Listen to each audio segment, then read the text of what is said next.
Welcome to Contemporary American History.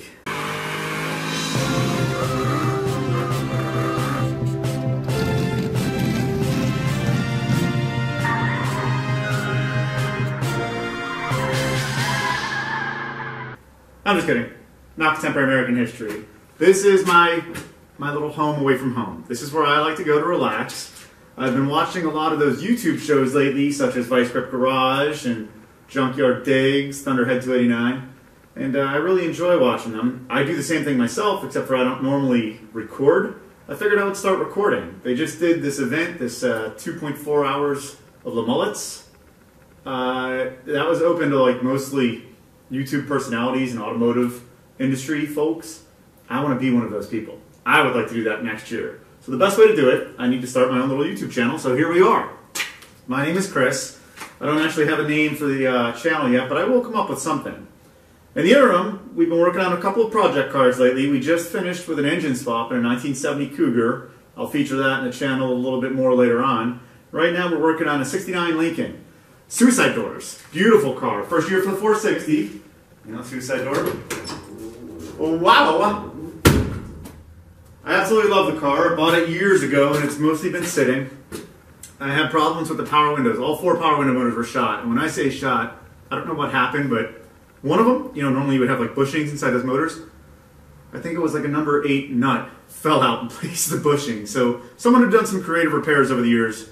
And one of them was factory replaced in 1973. There was still pencil writing on the inside of the door panel, which kind of surprised me. 1969 car, power window failing, 1973. A little funky. But if you've ever worked on one of these Lincolns, you'll understand why. The power window switch arrangement is very strange. They end up using like a metal plate, 2 metal plates, with a piece of non-conductive material in between the metal plates to function as like bus bars to tie different contacts together on the back of the switches.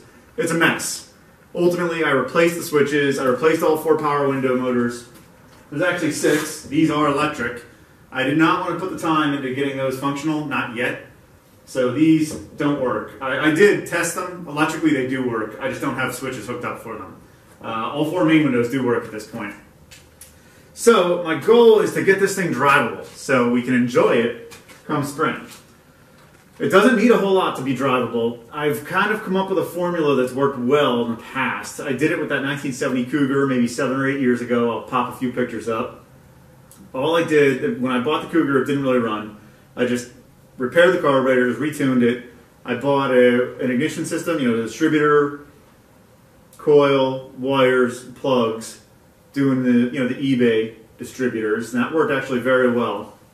And I've done it a couple times since then. I did it maybe 10 or 11 years ago, the 1970 Chevelle that I bought real cheap, and it was the same deal.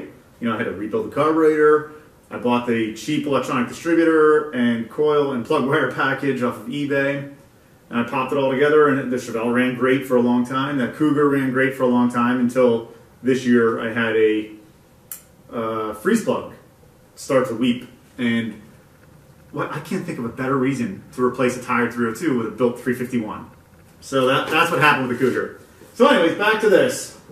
We're at the point now, I took care of the power windows. Those were preventing me from really digging into it because I didn't want to get this thing running and driving nice and not be able to open the windows. You know, it would be brutal with the black paint in the summertime. So I wanted to fix the windows first. They're all done. Now that they're complete, this is real close to ready to drive, but I want to give this the same treatment. I want to go with the eBay distributor, plugs, wires, coil.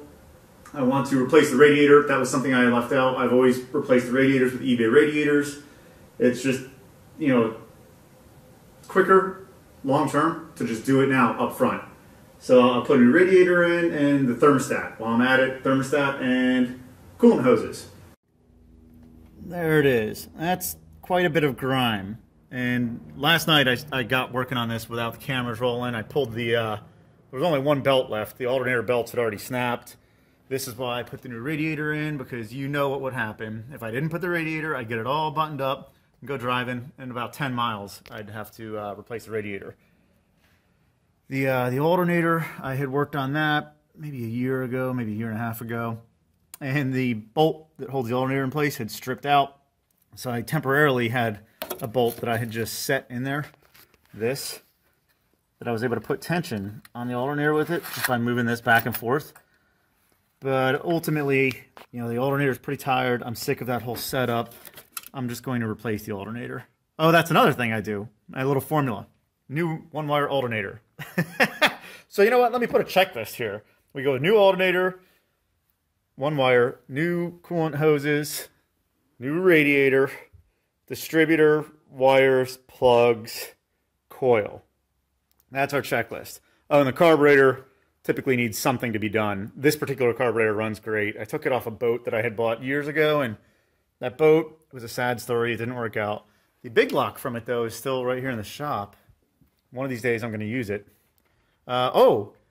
These carburetors, or not carburetors, these air cleaners, I love how fired up people get in the internet about that. So everyone just let me know, how bad is that? I will replace the element before I actually drive on it.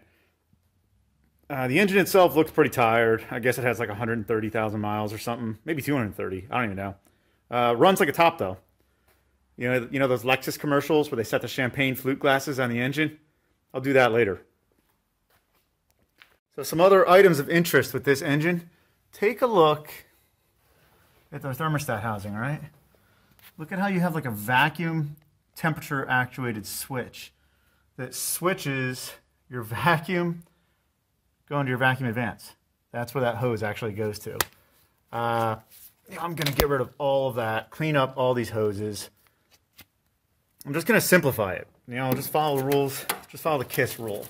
You know, I'll just run a regular vacuum advance, just plug that switch right off. Probably plug off the manifold. You can see the manifold right down here where there's a fitting. And then the back, actually I thought this was a pretty nifty throttle setup. After having just gone through this with the Cougar, it's kind of weird with the automatic trans kickdown. That's the linkage right over here. Oh, never mind, that's the throttle. Here's the kickdown. Wait, is it? Huh. Maybe this is the kickdown. I don't know what this is then. Never mind. Huh. Well, I'm sure a lot of you out there know about these Lincolns better than I do. Let me know. Let me know what this linkage is. I'll figure it out eventually, I'm sure. Okay, so let's go to my juice. It's not at all like Vice Grip Garage's Shine Juice. Mine is this Degreaser, which, let me just magnetize this in a good spot. I'll show you. Yep, best Degreaser I've ever found. This is hazelnut coffee cream. No, I'm just kidding. It's actually the active ingredient in Gojo is something called like Limon, something along those lines. This is a industrial cleanser that you can buy off of Amazon. Fairly cheap for a gallon of this stuff in concentrate. And then I just mix it with a little bit of water and put it in that bottle and good to go.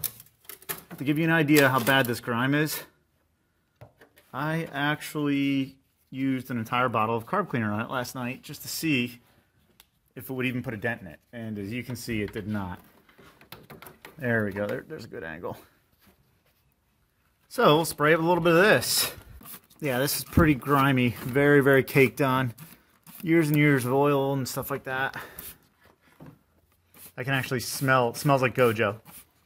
This stuff is incredibly cheap when you look at the cost relative to chemical cleansers and degreasers. I guess technically this is a chemical cleanser or degreaser, but they say it's environmentally friendly. The way I actually found that this works pretty good, I was working on a C4 Corvette. I forget what happened, but I ended up inadvertently spraying Goo Gone on the control arms. When I wiped the Goo Gone off, all the grease came off, and it was just awesome. It was like the find of a lifetime. Okay, I've sprayed this down, and I'm starting to wipe this grease away, and it's incredible. I mean, this is really thick grease, but it is coming right off. I mean, I guess I am using a lot of cleanser too, but whatever. They said it's the environmentally friendly stuff, so you know, more is better. Can you guys see how much that's wiping off? Actually getting a little bit of texture out of the engine block. Looks like a lot of rust underneath the grease. Which, you know what? I guess that's to be expected. Oh, something that's really exciting with this thing. Alright, I will wipe that all down off camera. One of my favorite features of this car. It's not factory, but this is how I got it. Check this out.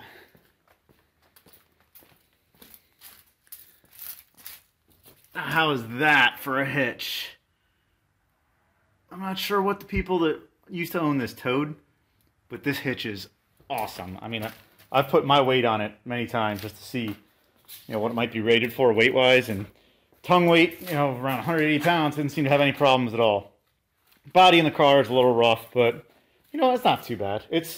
I would be just fine driving this as is. The interior, yeah, well, you know, that's pretty roached. I'm not sure what I'm going to do about that. The door panels, I actually just put those all back on after the power window motor thing. So these switches are all disabled. They're there, but just for show. The factory switches are the disabled ones. I ordered some of these used online. If you'll notice, this doesn't really fit right. I think I put these back in wrong. I think the way you're supposed to do this is to glue these down real tight and maybe clamp them in place so the glue can hold, then put the wood grain on. Which at some point maybe I'll go through the effort of doing that, but this isn't exactly Barrett-Jackson material here, so I don't think anyone's really gonna split hairs over that seam not being quite right. And here's what I ended up doing with the door switch, with the window switches. I made my own little switch panel, and these work a lot better. It was my first cut at machining, and I did a pretty crappy job, but you know what? Fully functional. I like how this one is off center. Did that on purpose, so this way I know that that's a driver's front. I can feel that it's further forward. No, I'm just kidding. Anyways, the fact that it's functional came out great. These are the wing window switches. Those are not functional because the harnesses fell apart. The harnesses themselves, I'm not sure how many folks are real familiar with them. It's a combination of this type of a connector, which these pins are really poor electrical contact. A combination of that and a combination of a much larger version of this. And then on the switches themselves, they have all these little metal plates that are really not great. You know, here's one after I took all the wires out of it. You want to see what it looks like on the inside? Alright, so here's the connectors that most of these switches, especially in the driver's door, were. And when you open them up, this is all it is. So your wires just sit inside these channels, and then they have like a lug on the end of it that allows for pins to push into here. That's your electrical contact. Another kind of neat feature that came with this car when I bought it, that is trailer brake controls.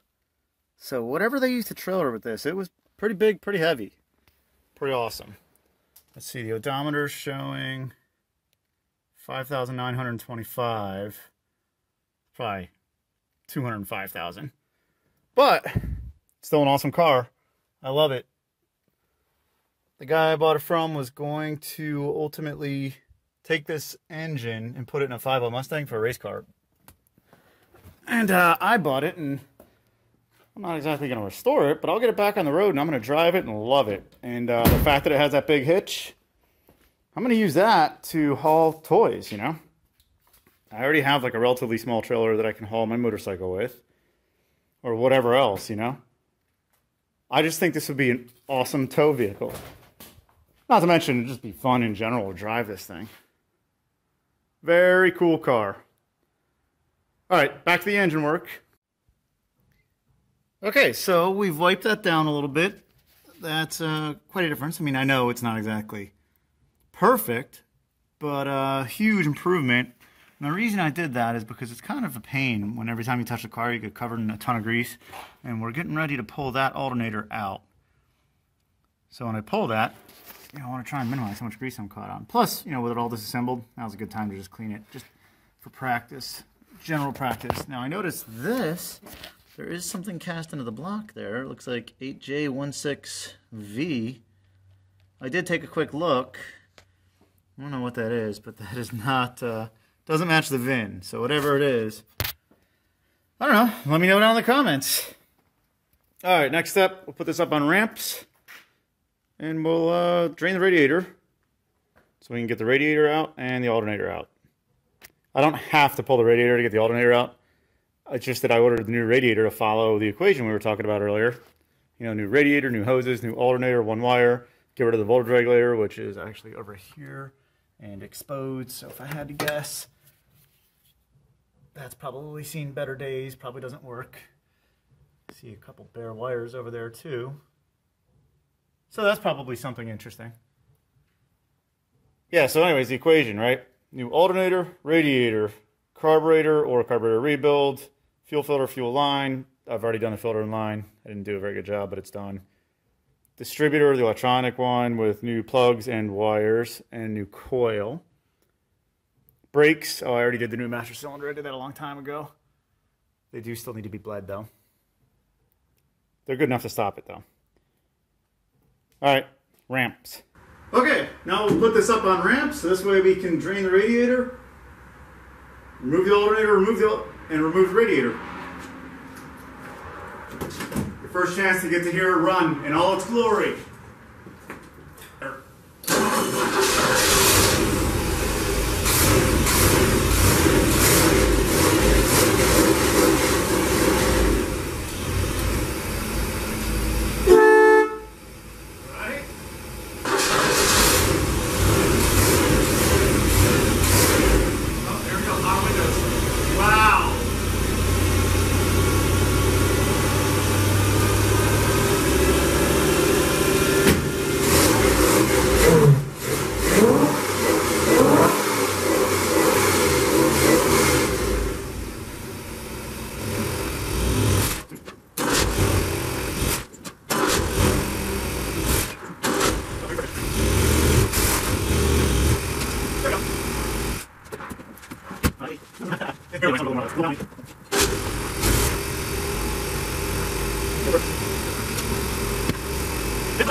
Don't want to let it run too long with no cooling.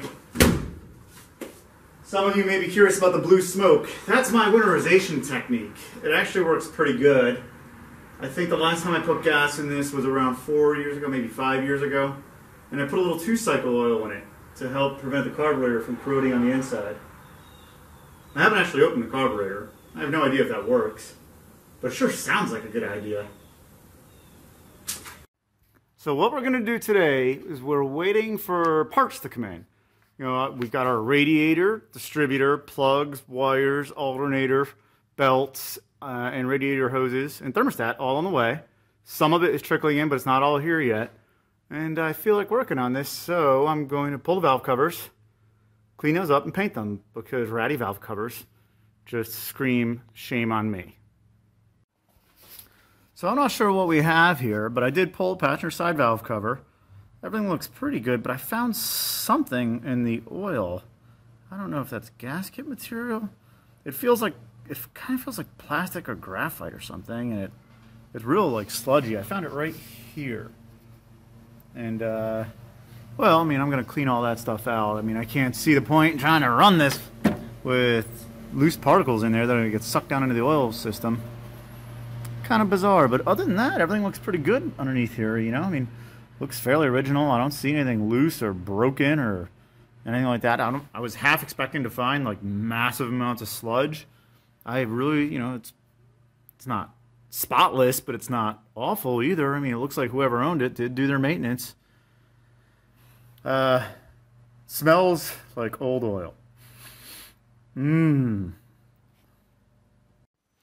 Alright, so we pulled the driver's side valve cover, and lo and behold, we found the same round gasket pieces that we found on the passenger side. That one right there, I'm not sure if that was inside the valve cover or if that fell in when I pulled it out. That one looks a lot cleaner than the ones that you can see kind of bunched up by that drain hole in the cylinder head.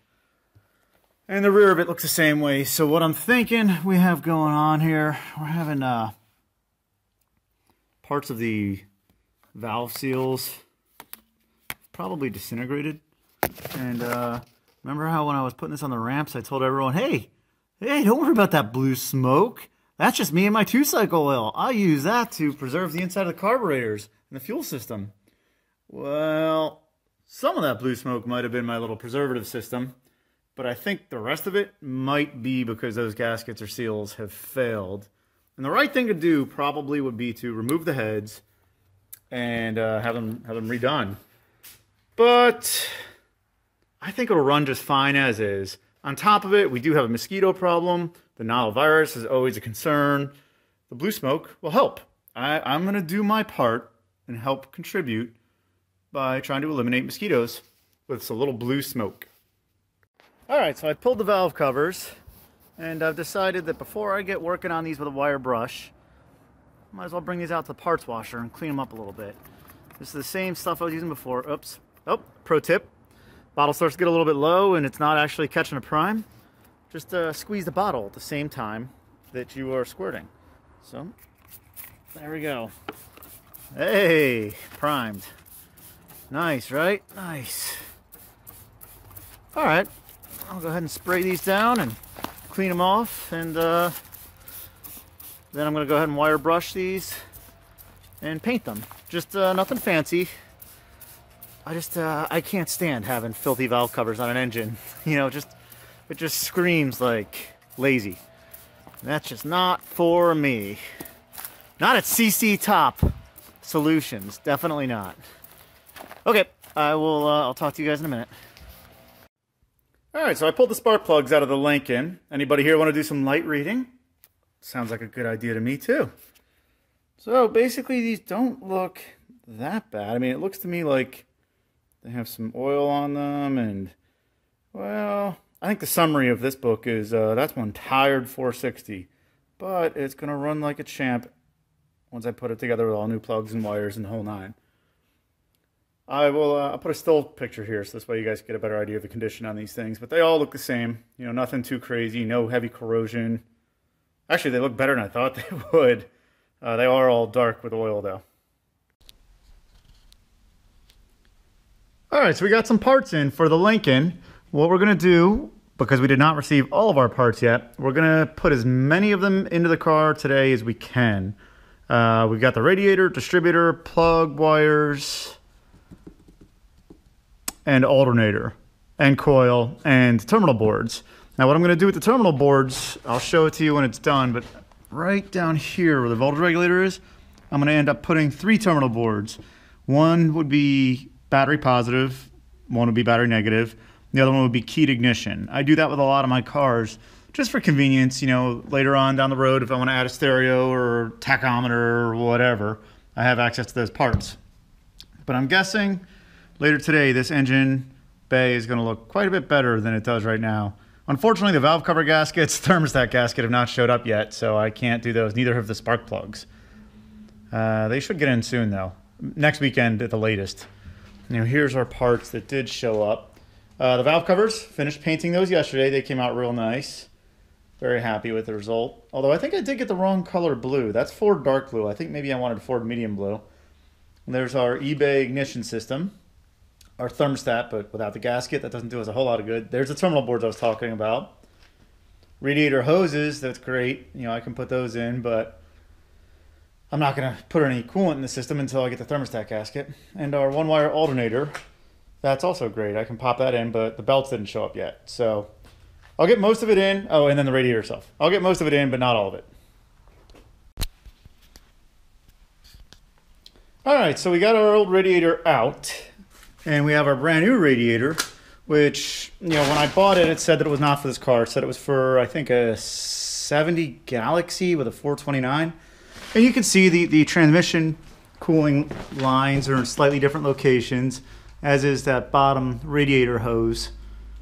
But I think they're close enough that we should be okay. When we look inside at this radiator, you know, it's supposed to be a 3-core, and I see, yep, all 3 cores. Looks good. Oops. Pretty confident everybody else can see that just as well as I can. Sorry about the sideways video. How's that? There you go. Looks good inside there. So what I'm going to do now is transfer the transmission cooling fittings and actually the petcock. You know, with this style petcock, there's no way I'm going to be able to drain that if for whatever reason I have to without making a massive mess. On this particular one, I actually had to put this hose onto it in order to keep from getting radiator fluid everywhere. As far as radiators go, this thing's a beast. I think that's probably the heaviest radiator I've ever lifted in my life. I'm guessing it's probably full of crud. But all right, back to work on the car. Oh, and there was something else that I thought was interesting. Now that that radiator is out of here, look how much space there is. So I think literally what I'm going to do is hop in the engine bay and take advantage of this time to clean up the top and the front of the engine because that's all still kind of nasty. And I want to clean that up before I put the new distributor in. I actually want to clean that before I take the old one out because all of that crud, I don't want that to fall down into the engine. So, you know, I'll spend a little bit of time on it. It's a shame I'm putting all this time into this engine because I'm pretty sure it's pretty tired. But whatever, it's still going to be a lot of fun. Oh, yeah, that's plug wires. Here's the parts that have been cleaned up and the new parts that came in. There's the radiator cover right here. I don't know, that paint came out not great. I think part of the problem was the paint can itself was probably around 35 or 40 degrees when I was spraying, so it really wasn't aerating very well. The valve covers, those came out beautiful. It was warmer yesterday when I did those. And everything else, that's going to go in slowly but steady. A couple days, the remainder of the parts should show up that I will need to get this together and driving. So I'm guessing next weekend, be going for a cruise. So it turns out there's a little bit of an issue with these radiators. The new radiator versus the old radiator. Take a look at the transmission cooler inlet and outlet holes. A little bit different size than those ones, huh? So it looks like they were kind of onto something online when they said, yeah, they don't fit. So what we'll do here is we'll just take a measurement. We'll see what they actually are. Pretty confident I'm in screen there. All right. Trusty instrument here. We're looking at 0.45 inches, about 0.48 inches. That's about a half inch. MPT inlet and outlet on here. Whereas this one, we're looking at 0.35. So there you have it. That's our issue. So what I was thinking was, all right, now I'm gonna have to go shopping. I'm gonna have to buy some adapters so that I can get these fittings to work. But then it came to me. Why not just buy myself a pipe thread tap? Just drill this out and tap it for these fittings. I mean, it looks like there's plenty of meat there. The only real drawback then is, well, I'll get some fluid inside the cooler, but looking at that, there's already fluid in, not fluid. Oh my gosh, what am I thinking? I would get metal shavings inside the cooler, but just taking a quick look at that, there's already metal shavings in there. Which, now I'm actually really glad that this problem happened because I never would have noticed those. Let me grab a drop light and I'll show you. Okay, so live and learn. That's not metal shavings inside there.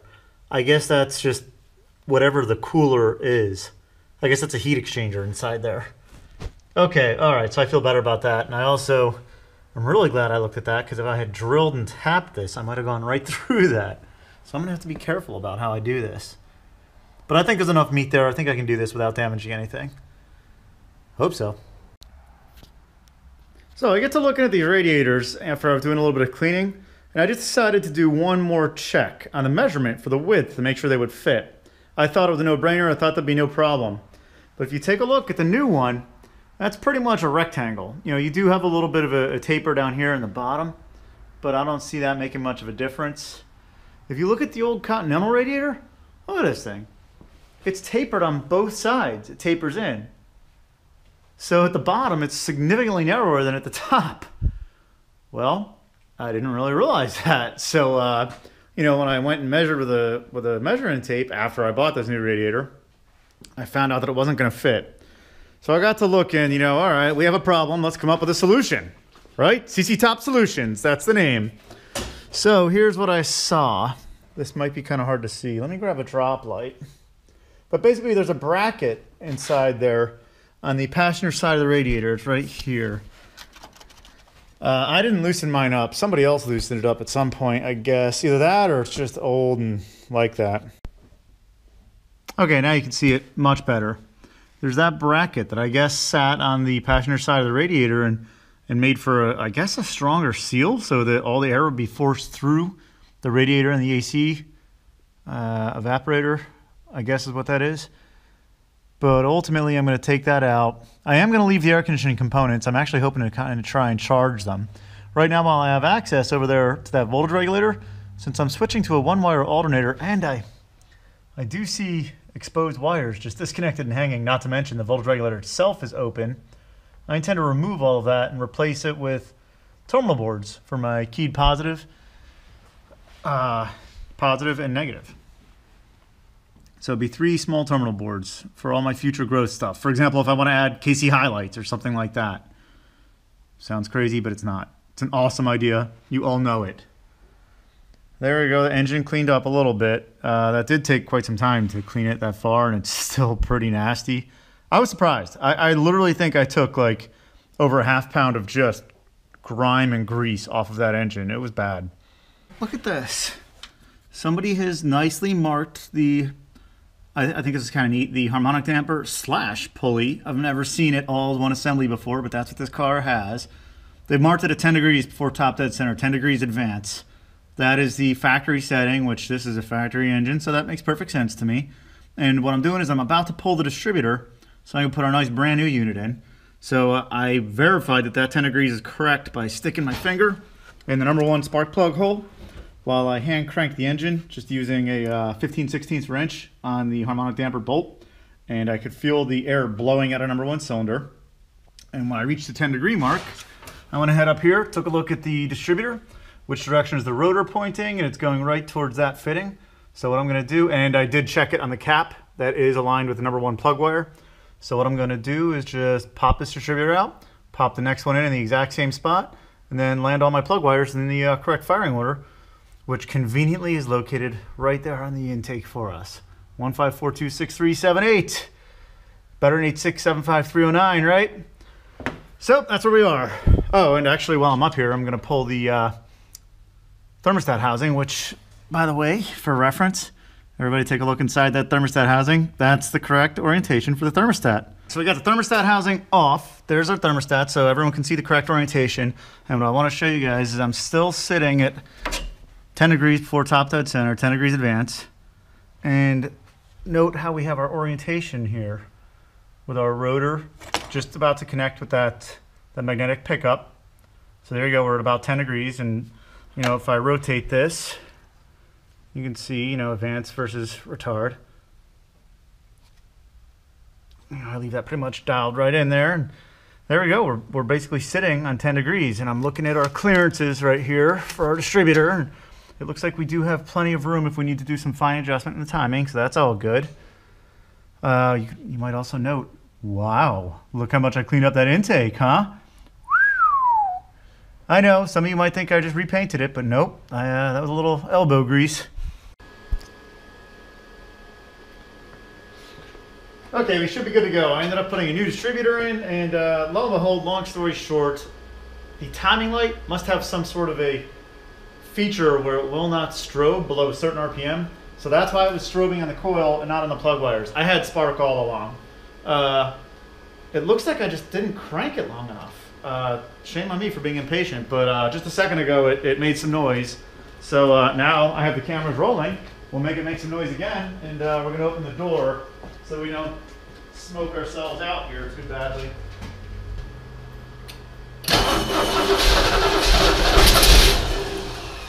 That looks to me like we have a firing order issue. Let me double check our firing order. All right, I checked it. Firing order is right, so timing must be off, but I did check it against, you know, cylinder 1 with compression. We'll try again.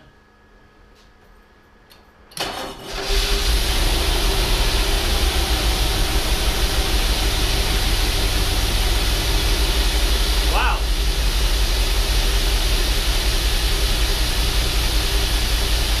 Fired right up. Wow, smoky.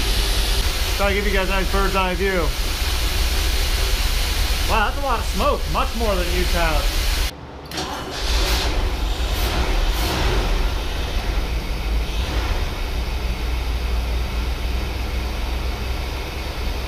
You know what it was? With the choke turned on, that's when we had all the smoke. With the choke off, boy, it runs great.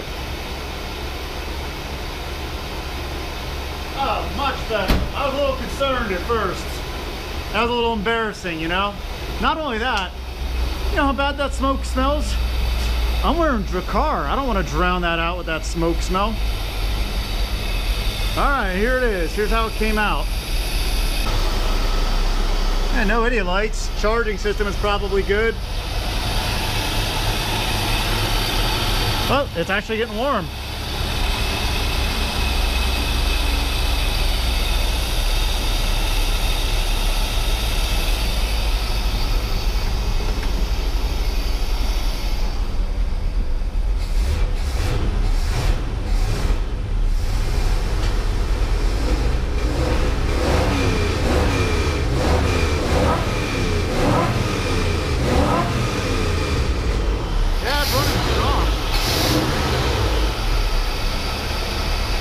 Take it off the ramps.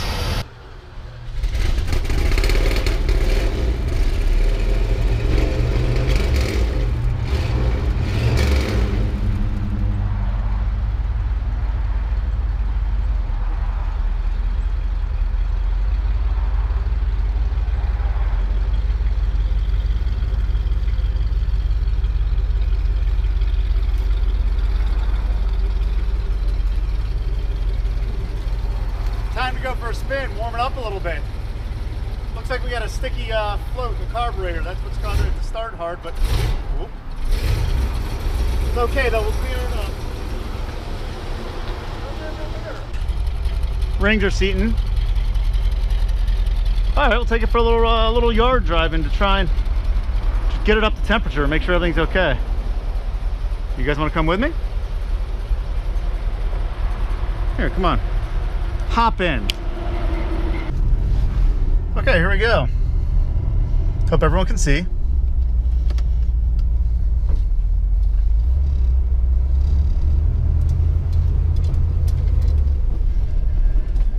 Oop. Brakes need a little bit of a workout, so this is good for that as well.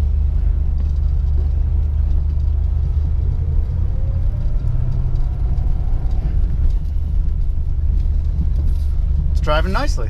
Going about 15. Gotta watch out. Look, you got the deer block. Don't want to hit that. Knock the alignment out, you know.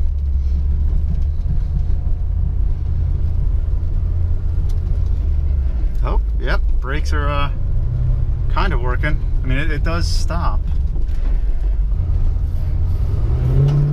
Whoa. Cat ran in front of me. Oh, stalled it.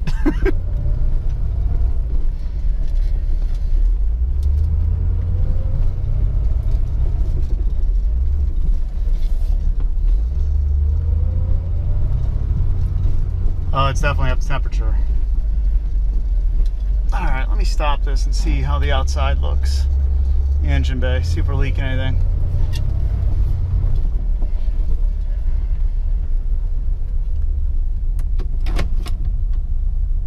Stays idling. All right, let's see what we have going on. Ooh, does it?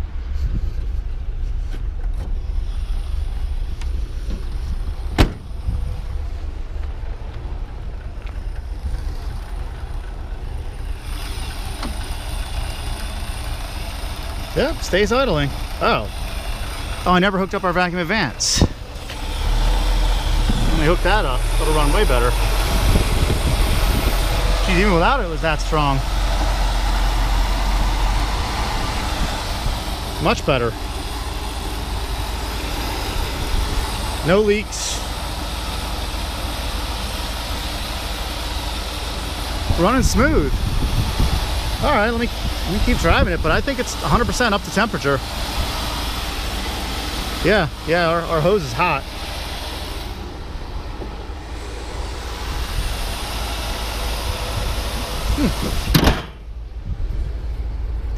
Wow, and all of our smoke has cleared up. Good.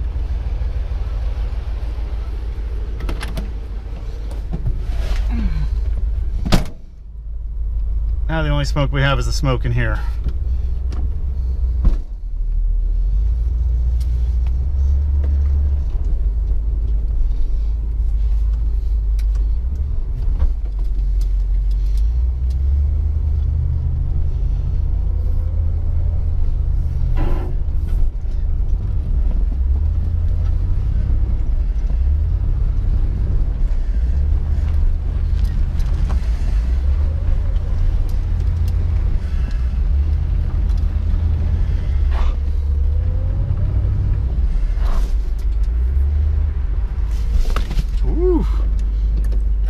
Front brakes catch, they really catch.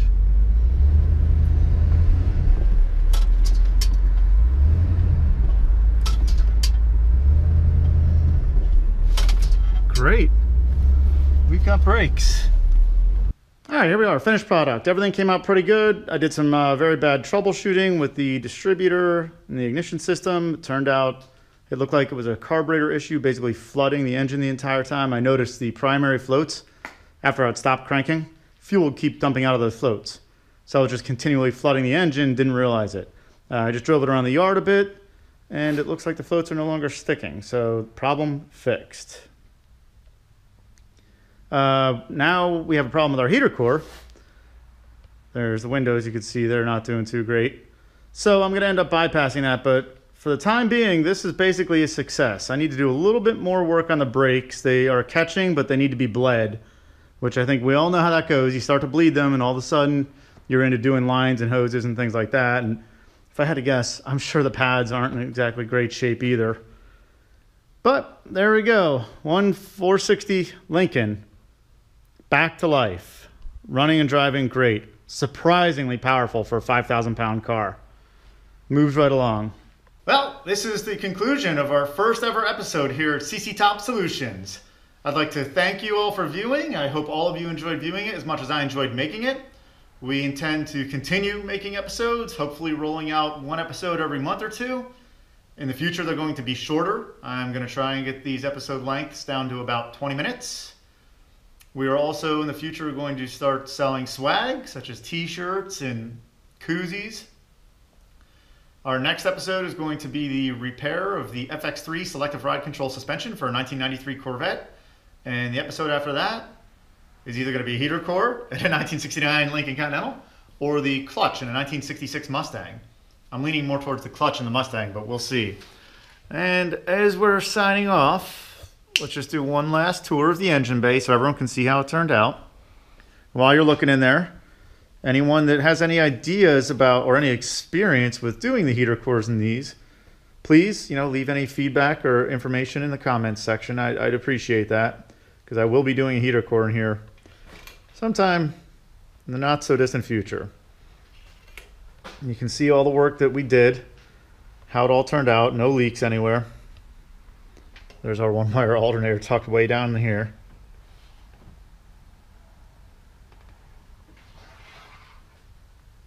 Yeah, the clutch in the Mustang, I have to do that because it's had about 15 years of hard use under my foot.